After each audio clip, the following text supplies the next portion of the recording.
Hi, I'm Todd Heitkamp, the owner of Dakota Angler here in Sioux Falls, South Dakota, with this week's 2-minute fishing report. Well, folks, it's definitely been a rough weekend, and I'm not necessarily talking about the fishing. I'm talking about right now I'm in a state of mourning.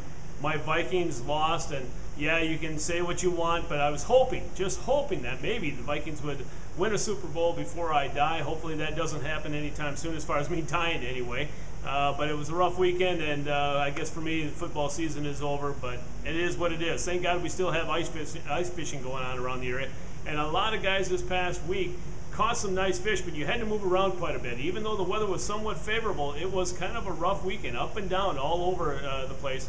And as far as the northeastern part of the state is concerned, lakes that produced walleye this past week included Bitter, Wabae, Enemy Swim, Dry Lake by Florence, Big Stone, as well as Indian Springs. And then down the southeastern part of the state, a lot of guys went out to Dry Lake by Willow Lake, Ponset, East Oakwood, Thompson, Sinai, Whitewood, Madison, Island, 81 Ponds, as well as Beaver. And that's been mainly a late afternoon and evening bite, but all those lakes produced walleyes this past week. Now, what were guys mainly using? Again, as I've said before, anything that has rattled seems to be doing the trick, whether or not you're using a minnow or a minnow head. But some of the main lures that guys were using were Rip and Wrap size 3 and 4, the slab wrap, as well as the jigging wrap, and then also the Northland buckshot spoon, and then also the Acme Castmaster. And then as far as the panfish bite is concerned, the perch, guys, again, depending on the day, doing really well, and the other days not so well. But those lakes included Ponset, Fish Lake, Dry by Florence, as well as Dry Lake by Willow Lake, Sinai, Thompson, Madison, Island, Oakwood, Whitewood, as well as Big Stone. And then the crappie bite seems to be taking off in more and more areas, but it seems like pickerel, Thompson, Ponset were some pretty good action there, as well as Alvin and Beaver. And a lot of nice fish, if you can believe it, have been coming out of Alvin lately. Now, what have guys been using to catch those panfish? Again, as far as jigs are concerned, the custom check eye lures seems to be doing really well because it's tungsten, and then also the Haley.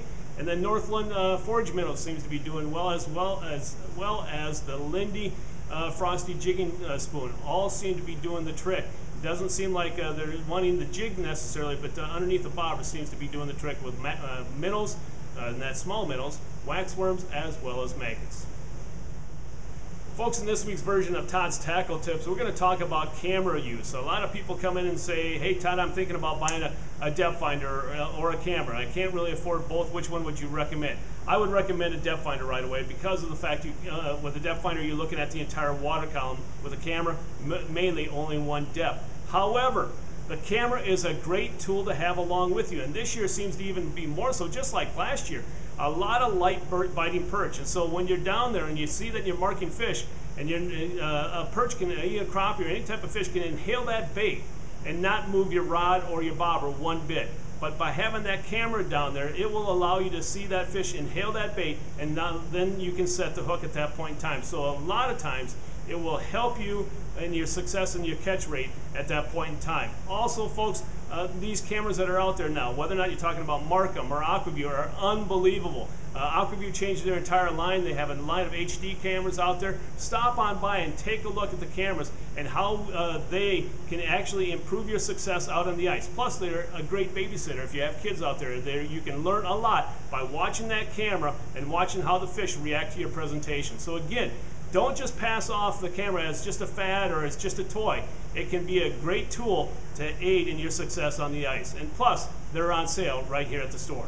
If you have any questions, give us a call at 605-336-9132.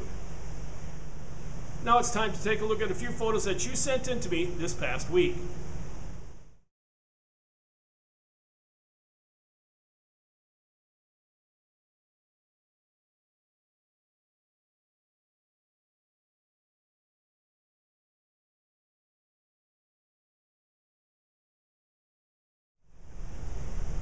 And remember, folks, if you'd like your photo included in next week's version of the 2-Minute Fishing Report, please send it to me. Send it to todd@dakotaangler.com or post it to our Facebook wall. And if I use your photo, your name will be entered into a monthly drawing for a $25 gift certificate. Well, folks, if you're looking for that last-minute deal as far as the end of the season, I can't believe we're almost talking end of season. We still got a long ways to go. But if you're looking for some great sales, we have them right now at 20% off on shacks, clothing, which are unbelievable, and that includes the striker as well as the clam suits. And all remaining shacks, again, are all 20% off. Electronics are also on sale. So again, if you're looking for electronics, shacks, or clothing, or even augers, that's all on sale. Stop on by and check out what we have remaining. We have still a great selection of all that you may be looking for. If you can't make it to the store, give us a call at 605-336-9132. Well, folks, that's this week's version of the 2-Minute Fishing Report. For Dakota Angler, I'm the owner, Todd Heitkamp, and as we say around here, fish on! We'll see you next week. And again, thanks for watching. I greatly appreciate it.